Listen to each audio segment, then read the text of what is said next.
Right up until the day of the vote last Friday, most observers thought the outcome of Ireland's national referendum on abortion was too close to call. In the end, the yes side, voting to repeal Ireland's 8th Amendment, which declared the equal right to life for both the mother and the unborn, won by a landslide. A historic day for Ireland, is how Irish Prime Minister Leo Varadkar characterized the results, with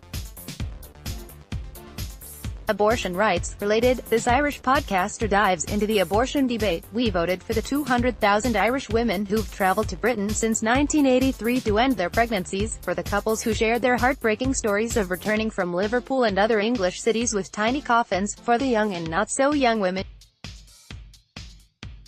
When the results of the Irish Times exit poll on the vote were released on Friday evening, O'Connor Walsh said she didn't speak for about 10 minutes, and then, "I just started to cry," she said. That was the reaction of so many of us before the vote. The polls showed roughly a third of Irish voters in favour of keeping the 8th Amendment, another third in favour of repealing it, and about a third undecided. O'Connor Walsh said she worried that the undecided folks were going to vote no, but they didn't.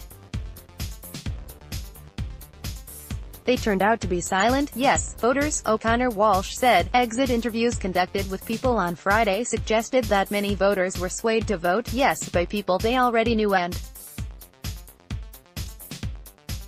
started talking with about what was at stake. It was women telling their stories, O'Connor Walsh said, and not just in the media. It was women telling their stories over dinner. It was women chatting to the people in their lives and saying, "Hey, when I was pregnant, this happened to me and this is why I think that the 8th Amendment needs to be repealed," O'Connor Walsh said, or maybe coming out and telling their family for the first time that they had to travel to seek a termination in the UK, she said.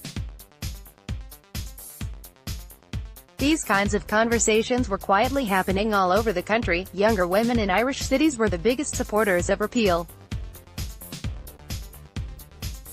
Every age group, except for those over 65, voted in favor of legal abortion. When the 8th Amendment was put in place with another referendum in 1983, Catholic leaders played a major role in getting it passed. This time around, however, was a different story.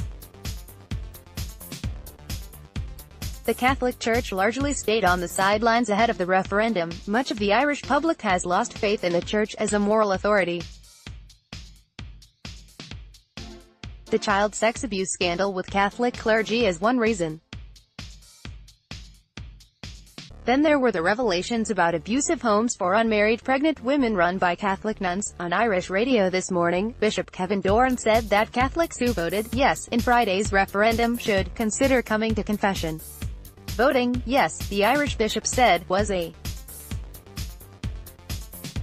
sin, but O'Connor Walsh said the referendum sent a clear message to Catholic leaders in Ireland. People have made a major moral decision, a major decision of conscience, without consulting them and going against the Catholic Church's teaching on this particular issue, she said.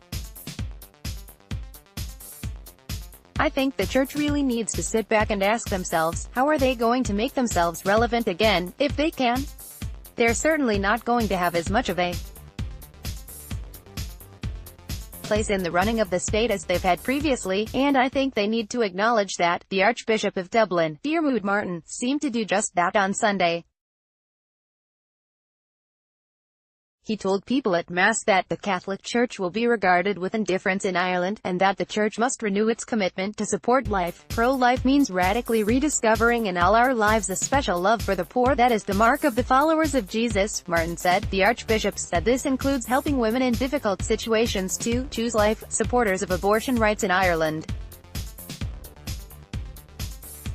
say the results of Friday's referendum will make it easier for lawmakers to move quickly to pass new abortion regulations. There is a lot to talk about, such as who exactly will provide abortion-related services and when they can begin to be offered to the public. The government will also need to find a way to provide for medical professionals requesting exemption from providing abortion as a matter of conscience.